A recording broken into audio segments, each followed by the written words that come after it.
The Rams take on the Seahawks, 8:20 p.m. Eastern kickoff this Thursday night. The LA Rams are -2 on the road, totals 54.5. And if you like the Seahawks in an upset win at home, they're plus $1.15 for some money line cash. And if you want to see which one of these free picks on this video that I'm actually betting on personally, there's only one way to do that, and that's to sign up for my premium NFL tier membership picks on BrockPage.com. Now, the Seahawks have lost 2 out of their last 3, and they're really struggling on defense. They're allowing over 150 yards a game rushing, and that's in the bottom 3 in the NFL in that category. The Seattle defense has also got to be dog tired at the end of the game. They're dead last in the league in defense at time of possession. They're taking on a 3-1 Rams team who's done a real nice job throwing the football. They're currently in the top 5 in pass yards per game. Matthew Stafford's averaging over 305 yards per game passing. His favorite target's been Cooper Kupp, who's got 5 touchdown grabs, and he also gets over 107 yards a game receiving himself. Now, the Rams are currently in the top 5 in offensive yards per play. Now, defensively, the Rams have showed some weaknesses, although they still do rank in the top 5 in fewest first quarter points allowed. Kenny Young's got 3 tackles for loss, a fumble recovery, and 25 total tackles on the season. And of course, one thing that does not show up in the stat column is just the amount of pure havoc that Aaron Donald causes the opposing O-line and play caller. Now, injury-wise, LA, they're relatively healthy through 4 weeks. Meanwhile, Seattle's got Dunlap, Mayawa, Shell, and Eskridge on the injury report. Now, total-wise, LA's 4-0 to the over thus far in the season. Give me the LA Rams -2 in a bounce-back spot and the over 54.5. All right, next ball game.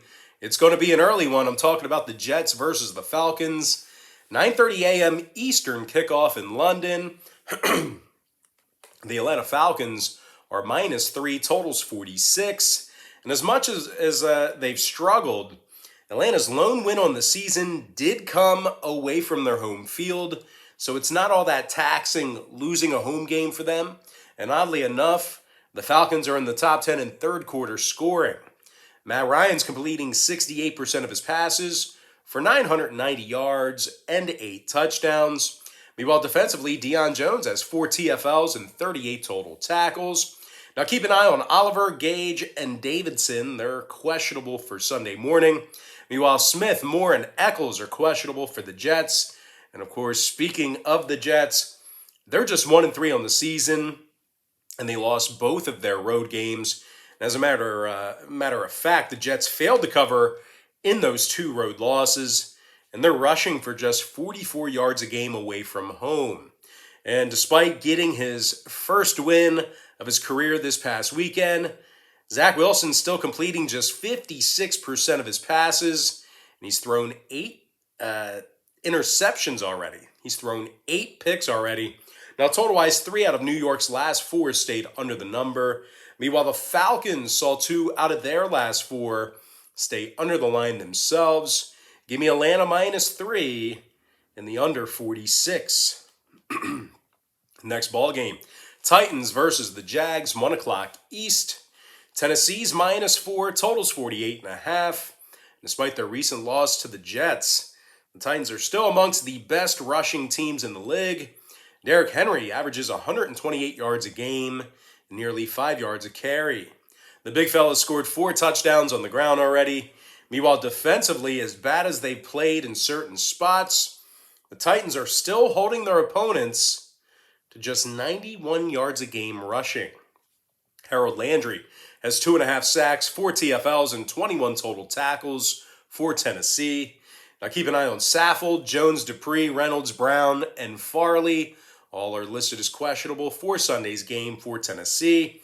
Having said that, though, the Titans have won 8 out of their last 10 meetings with Jacksonville, and they successfully covered the number in 70% of those very matchups.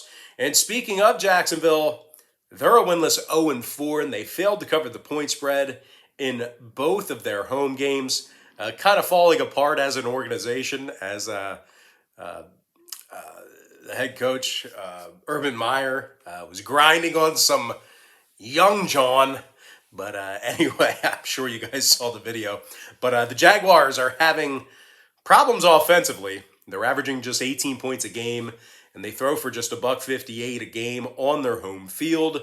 Trevor Lawrence is completing just 57% of his passes. He's thrown 7 interceptions. The Jags are in the bottom 3 and fourth quarter scoring at home. Hyde, Lambo, Robertson, Harris, Smith, and Tufele are questionable for Jacksonville. And when it comes to the total in this one, 6 out of Jacksonville's last 10 meetings with Tennessee did get over the line. Meanwhile, the Titans are 2-0 to the over in both of their away games this year. Give me Tennessee -4 and the over 48.5. Next game, Lions versus the Vikings, 1 p.m. Eastern start time. The Minnesota Vikings are -7, totals 49. Despite another tough loss this past week, Minnesota successfully covered the point spread in 2 out of their last 3.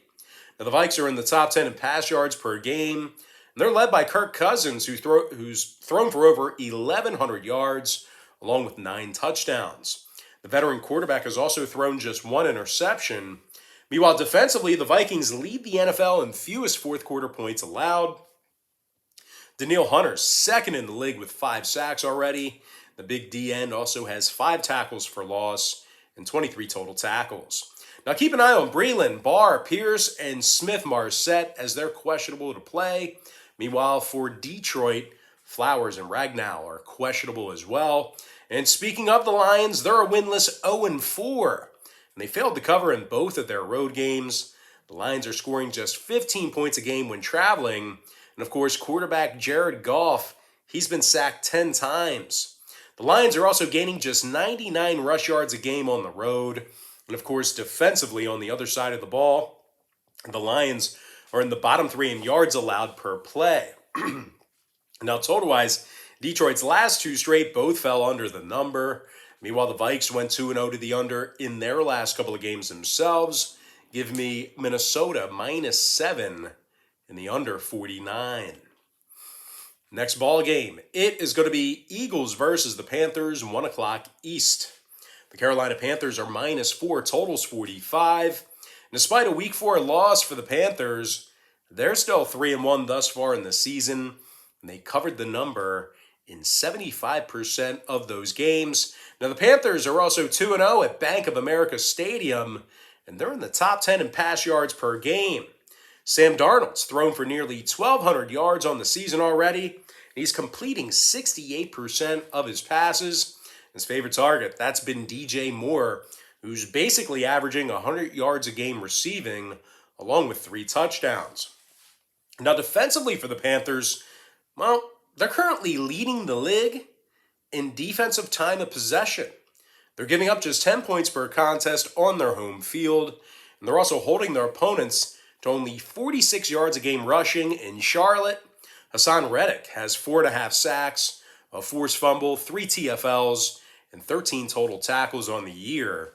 This Carolina defense is also holding their opponents to just 143 yards a game passing at home. Christian McCaffrey could be back as well. He's still questionable with a hammy, but looks like the healing process has gone pretty smooth here. Now, they're taking on an Eagles team who's on a 3-game losing streak, and they failed to cover the number in all of those losses. The Birds are having problems stopping the run game, and they're allowing over 150 yards a game on the ground. Now, Philadelphia is also dead last in the league in first quarter points allowed on the road.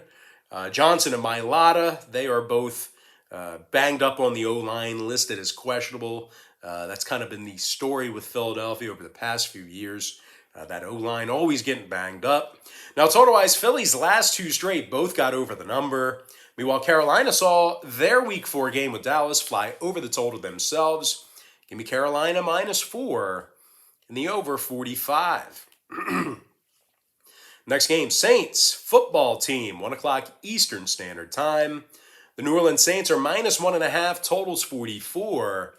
New Orleans lost 2 out of their last 3, and that includes a 6-point loss to the Giants, where they gave up 27 points. The Saints are one of the worst passing teams in the league. They're throwing for just 95 yards a game when they travel. And the Saints' leading receiver, Deontay Harris, he's caught just one touchdown pass and averages only 41 yards a game receiving. And of course, that goes back to Jameis Winston. He's just not good enough. I don't get any type of hype surrounding him ever, especially after week 1. 5 touchdown passes, but he threw for like 135 yards. Come on, let's get real, guys. Meanwhile, defensively, the Saints are having a tough time stopping the pass. They're taking on a Washington club who won 2 out of their last 3, and they're doing a fairly nice job on the offensive side of the ball. The football team scoring over 25 points a game, and they're in the top 10 in offensive yards per play. Taylor Heineke is completing 70% of his passes, and he's been sacked only 3 times. Meanwhile, scary Terry McLaurin has 354 receiving yards and 3 touchdowns. Now keep an eye on Bostic, Thomas, Sims, Brown, and St. Just. They're all questionable for Sunday. And when it comes to the number in this one, Washington's last 3 straight got over the total. New Orleans saw their Week 4 matchup with the Giants fly over the line themselves. Give me the Washington football team plus 1.5 and the over 44. Next ball game, Dolphins, Bucks, 1 o'clock Eastern start time. The Tampa Bay Buccaneers are minus 10, totals 48. The Bucks are leading the league in passing, top 5 in scoring. Tom Brady's thrown for over 1,350 yards, along with 10 touchdown passes. Meanwhile, defensively, the 3-1 Bucks are holding their opponents to just 47 yards a game rushing. Levante David has 1 tackle for loss, 32 total tackles, and 2 PDs. This Tampa Bay defense is in the top 10 in fewest fourth quarter points allowed at home. Now, they are a little bit banged up. Gronk, Pierre-Paul, Bernard, Davis, Dean, and Winfield, they're all questionable. So keep an eye on their statuses this week, although they were able to get the job done with a banged-up roster against the Patriots this past week. Meanwhile, Miami on the other side, Jones and Fuller, they're listed as questionable for them. And speaking of the Dolphins, they're on a 3-game losing streak, and they rank dead last in the league in offensive yards per play. Jacoby Brissett, he's throwing for just $160 a game, along with 2 touchdown passes. Brissett's also been sacked 9 times. Meanwhile, rushing-wise, the Fins are averaging only 78 yards a game on the ground. And of course, when it comes to the defense in this one, Miami's been a mess there as well. Bottom 5 in pass yards allowed at home, dead last in home defensive time of possession. Now, they've given up 27 points or more in their last 3 straight. When it comes to the total in this one, Miami's seen their last 2 ball games get over the line. Meanwhile, Tampa Bay is 2-0 to the over at Raymond James Stadium.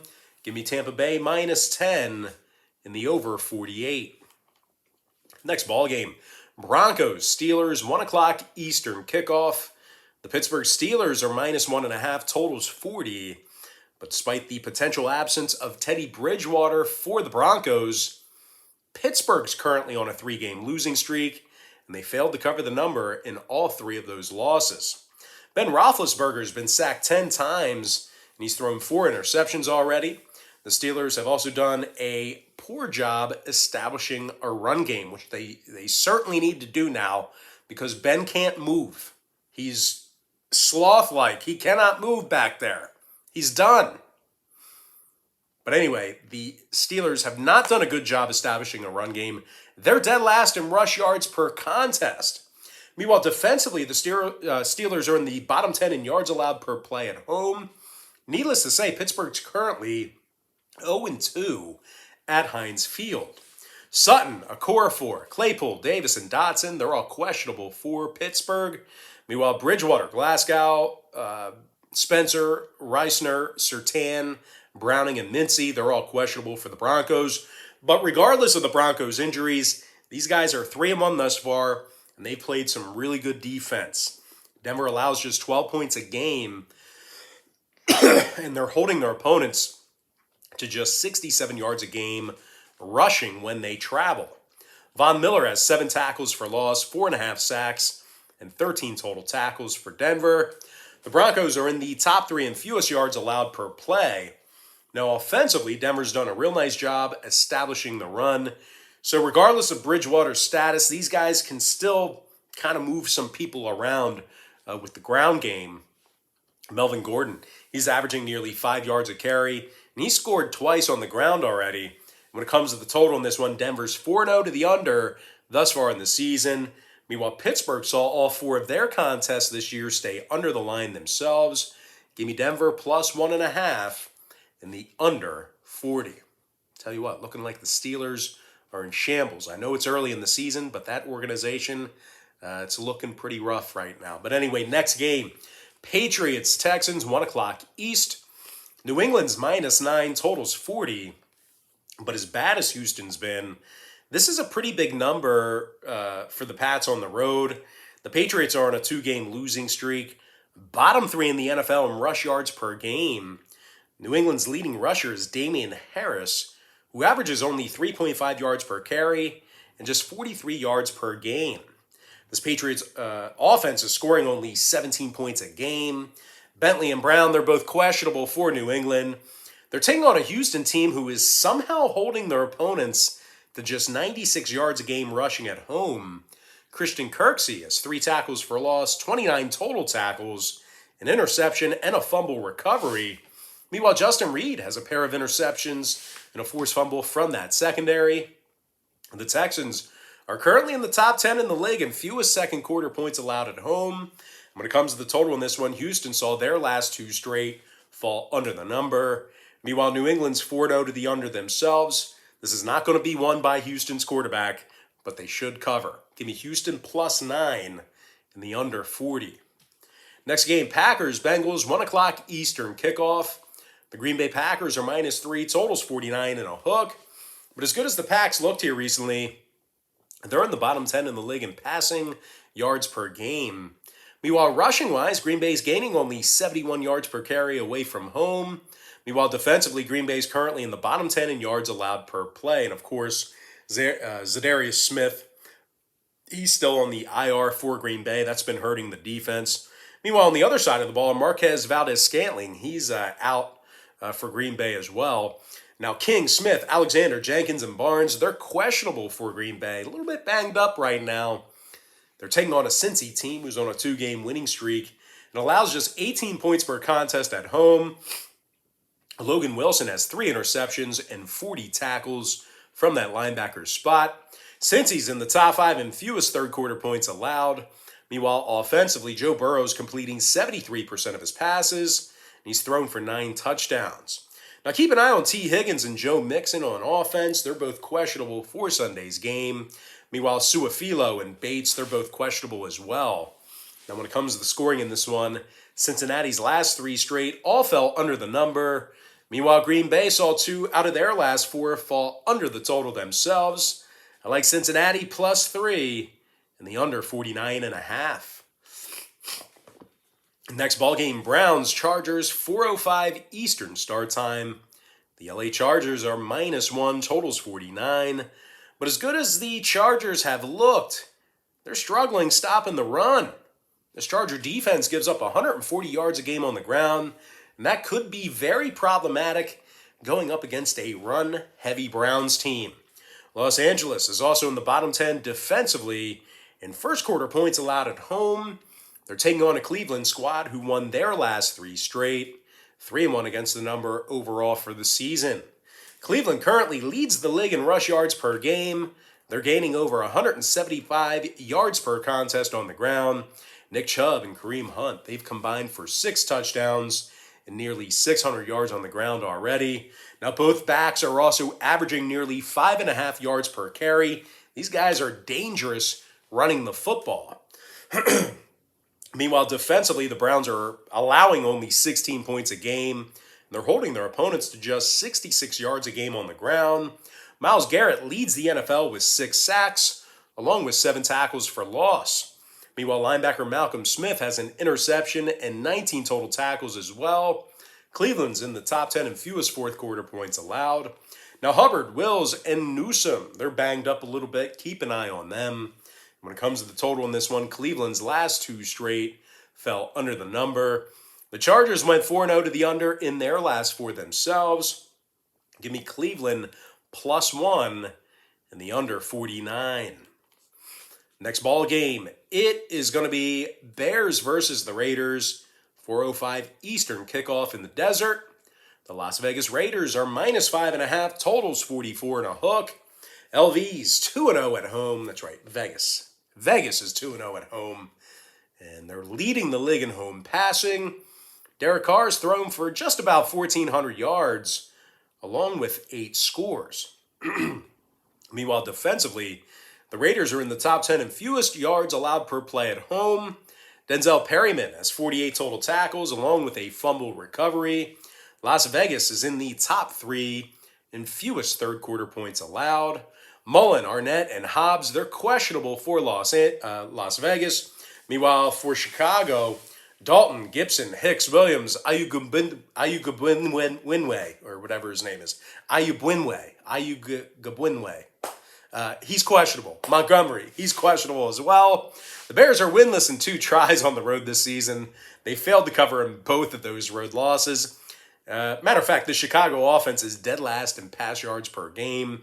Bottom 3 in fewest yards gained per play.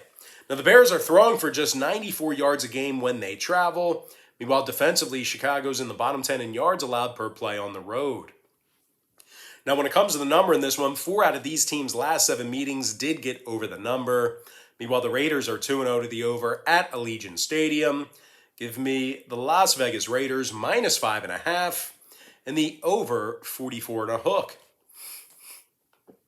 Next matchup, Niners versus the Cardinals, 4:25 Eastern Standard Time. The Arizona Cardinals are minus 5.5, totals 50.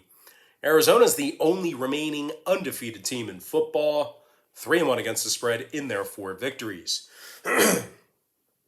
Now, the Cardinals are leading the league in scoring, and they throw for over 300 yards a game. Kyler Murray's completing over 76% of his passes. The quarterback's thrown for nearly 1,300 yards and 9 touchdowns. Murray's also got 4 different receivers with over 200 yards already receiving. Meanwhile, defensively on the other side of the ball, the Cards are in the top 10 in fewest points allowed. Chandler Jones has 5 sacks and 2 forced fumbles. Jones also has a fumble recovery and 5 TFLs. This Cards defense is in the top 3 in fewest fourth-quarter points allowed. Beachum, the other Murray, and Benjamin, they're all questionable for Arizona. Meanwhile, for the Niners, Williams, Norman, Ebukam, Key, Kinlaw, Kittle, they're all questionable for San Francisco. Gould and Garoppolo, they've been ruled as out. No kicker, no quarterback. Now, the 49ers are on a 2-game losing streak, 1-3 against the spread in their last 4. This 49er defense is in the bottom 5 in fourth-quarter points allowed. And total-wise, 2 out of San Francisco's last 4 did get over the number. Arizona saw 2 out of their last 3 get over the line themselves. Give me Arizona minus 5.5 and the over 50. Next matchup, Giants, Cowboys, 4:25 East. The Dallas Cowboys are minus 7, totals 52. Dallas is on a 3-game winning streak, 4-0 against the number overall for the season. Dallas is rushing for over 165 yards a game, and they rank in the top 10 in offensive yards per play. Zeke Elliott is averaging nearly 5.5 yards per carry, and he scored 4 times on the ground. Meanwhile, Dak Prescott's completing over 75% of his passes, and he's thrown for 10 touchdowns. Now, defensively, the Cowboys are in the top 10 in stopping the run. Micah Parsons has 3 TFLs and 2.5 sacks for Dallas. Meanwhile, Trayvon Diggs is leading the NFL with 5 interceptions already. This Dallas defense is in the top 5 in fewest second-quarter points allowed. Now, Watkins, Armstrong, and Wilson, they're questionable for the Cowboys. Meanwhile, for New York, Shepard, Slayton, Peppers, and Breedson are questionable for the Giants. And speaking of the Giants, they're just 1-3 thus far in the season, and they failed to cover in 7 out of their last 10 meetings against Dallas. The Giants are in the bottom 10 in scoring, and their leading rusher is actually Daniel Jones, the quarterback, who averages just 47 yards a game on the ground. Meanwhile, defensively on the other side of the ball, the Giants are actually in the bottom 10 in yards allowed per play on the road. And when it comes to the total in this one, the G-Men are 2-0 to the over when they travel. Dallas is 2-0 to the over at Jerry World. Give me the Dallas Cowboys -7 and the over 52. Next matchup, Sunday Night Football, Bills versus the Chiefs. Should be a good one. 8:20 p.m. East. Kansas City's -3, totals 56.5. Now, the 2-2 Chiefs have failed to cover in 3 out of those 4 ball games. As a matter of fact, Kansas City's 0-2 against the number at Arrowhead Stadium this season, and they're dead last in the league in yards allowed per play. This Chiefs defense is giving up over 31 points a game, nearly 300 yards a game passing. The Chiefs are also in the bottom 3 and fourth quarter points allowed. Clark, Fenton, Ward, and Kando, they're all questionable for the Chiefs. Meanwhile, Poyer, Obata, Feliciano, Milano, and Johnson, they're questionable for Buffalo. And speaking of the Bills, they're on a 3-game winning streak, 3-0 against the spread in those victories. The Bills lead the NFL in fourth quarter scoring, and they're averaging 34 points a game. Josh Allen has thrown for over 1,000 yards and 9 touchdowns. Meanwhile, Stephon Diggs and Emmanuel Sanders, they don't each have nearly 600 yards, but they do have nearly 600 yards combined receiving between the two of them. I really botched that, by the way. Diggs and Sanders, almost 600 combined receiving yards between the two of them. That's what I meant to say. Meanwhile, defensively, the Bills are leading the league in fewest yards allowed per play. They're giving up just 11 points a game and just 68 yards a game on the ground. Tremaine Edmonds has 21 total tackles, 2 PBUs, and a pick. Meanwhile, the banged-up Matt Milano, he has 19 total tackles, a pair of fumble recoveries, and 6 tackles for loss for the Bills. Now, this Bills secondary leads the NFL in fewest pass yards allowed. When it comes to the total in this one, Buffalo saw 3 out of their last 4 ball games stay under the line. They're also 60% to the under in their last 10 meetings with Kansas City. Give me Buffalo +3 and the under 56.5. And with that, guys, now it's time for our next and final matchup. I'm talking about Monday Night Football. Colts versus the Ravens. 8:15 Eastern start time Monday night.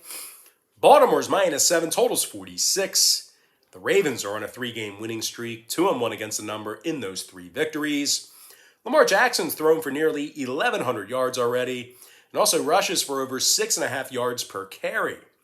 The Ravens are currently in the top 3 in the league in rushing. Meanwhile, defensively, they're holding their opponents to just 85 yards a game on the ground. Patrick Queen has 27 total tackles, a sack, and 2 TFLs for this Ravens defense. Now, Villanueva and Elliott are questionable for Baltimore. A lot of folks would probably think that's a good thing, that Villanueva is questionable. Man, he's been taking a lot of criticism this year. But anyway, on the other side, Yassine, Smith, Willis, and Pay, they're questionable for the Colts. And speaking of Indy, they're just 1-3 on the season, and they rank in the bottom 10 in offensive yards per play. The Colts are also in the bottom 3 in first quarter scoring. Meanwhile, defensively, the Colts are amongst the league's worst in fourth quarter points allowed. Now, total-wise, 2 out of Indy's last 3 ball games got over the line. Meanwhile, Baltimore saw 2 out of their last 4 get over the number themselves. I'm going to lean toward Baltimore -7 and the over 46. And with that, guys, now it's time for our quick pick recap.